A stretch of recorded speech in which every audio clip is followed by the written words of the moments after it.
Inflation and exchange rate volatility further erode workers' purchasing power, as I said.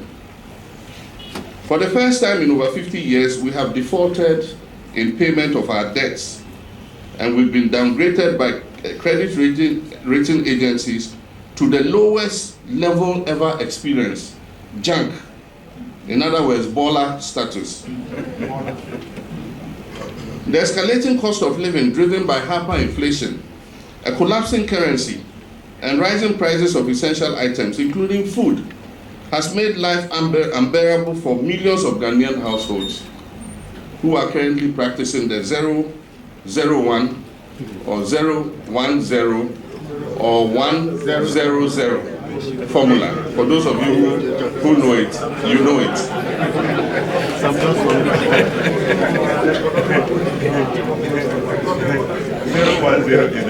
Due to the government's debt restructuring program, the working and middle classes face the greatest threat to their livelihoods.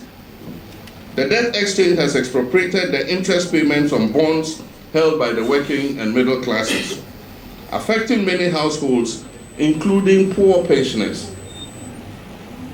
The poor who are dependent on the working and middle class also now face an uncertain future. According to the World Bank, inflation has pushed as many as 850,000 Ghanaians into poverty in the past 1 year alone. Unemployment amongst young people in Ghana has skyrocketed and is estimated today to stand at 13%. The consequences of this economic catastrophe have affected every sector of our national life, particularly education, health, and infrastructure.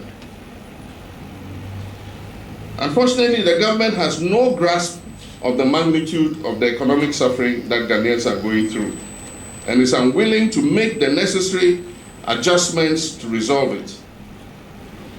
They also appear unprepared to improve the general governance of the country and end corruption, nepotism, politicization, and the weakening of state institutions. They are oblivious to our country's failing state of education and health care and remain fixated on poorly implemented programs that have thrown the sectors into crisis. We also have a president who has run out of ideas on how to solve the economic challenges we find ourselves in.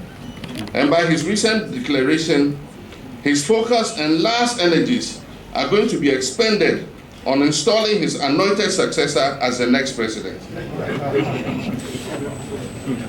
Comrades, we could have avoided this unpleasant situation.